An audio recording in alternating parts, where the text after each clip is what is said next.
I think a lot of people listening to this are probably in the throes of building their C-level team Yeah. out and would benefit from your experience. You mentioned you made a couple of mistakes. Yeah. What was the biggest mistake you made in building your executive team? So one is hiring people where I didn't have a clear idea of what they were actually going to do. I actually think sometimes the best way to do it is like you set up a department, you set up something, and you're like, now I need someone to run it, and like, like it's at a good place, and like let me just drop someone in. Or you need a whole new department, and like you don't know how to set it up, and so you're just going to bring someone to build out a whole practice.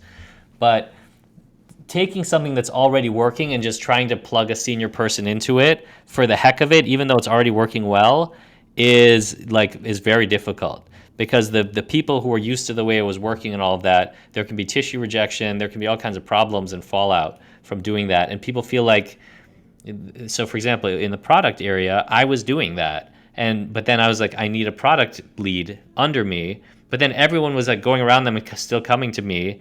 And if I disagreed with the person under me, it would be my decision anyway. So people were just like, I'll just come back to Haroon. And so it's like, sort of, then that person's wondering what their real role is. So that's one. The other is just paying too much attention to the resume and like not enough attention to like, there's a lot of good resumes out there, and it's really hard to tease out. You can see like, oh, that was a great company, or that was a great product, and this person worked on that product.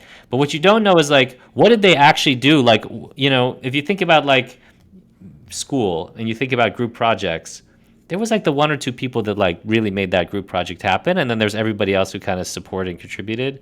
And it's like, that's who you want to find, is like, who's the person that you're like really wanted to be on your group project in school.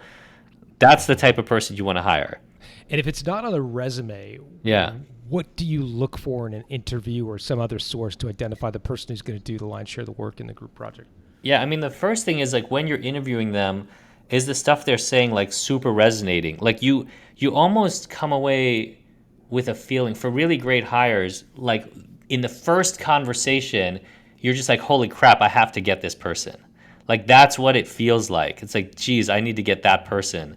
And it's like there's a chemistry between you. You guys like talking the same way. You have like some shared interests. And then the stuff they're saying is like there's things that are like either blowing your mind or getting you really excited, right? And that's what it feels like. And what I ended up doing is I would have these conversations and I would be like, I guess they're good, so let's hire them. And it's like super risky when you're dealing with senior hires to do that. Like you've got to be like really, really like we have to have this person in our company.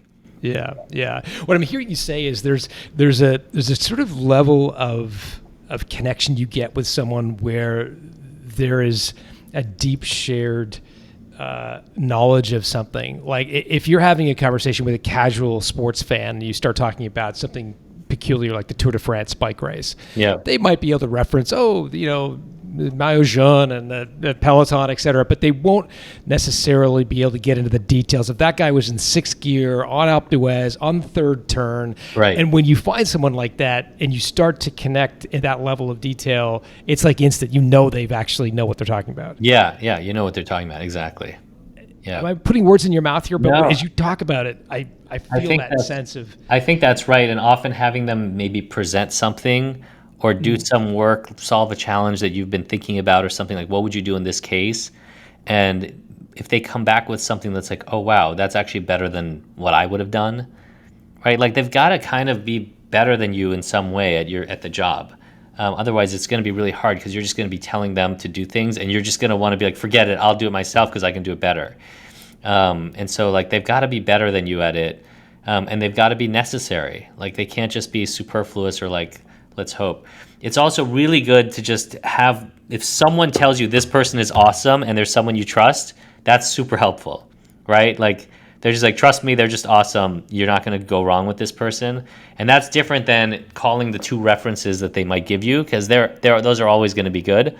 But like you need to do some back channel ideally to someone else that that worked with them. And, look, think about all the people you've worked with in the past. Like, who's awesome and who's like, okay. And like the people that are awesome, you would be like, dude, if you can get that person, hire them yesterday. And that's like the type of language you want to hear. That's the signal that like, okay, this is like a really good person.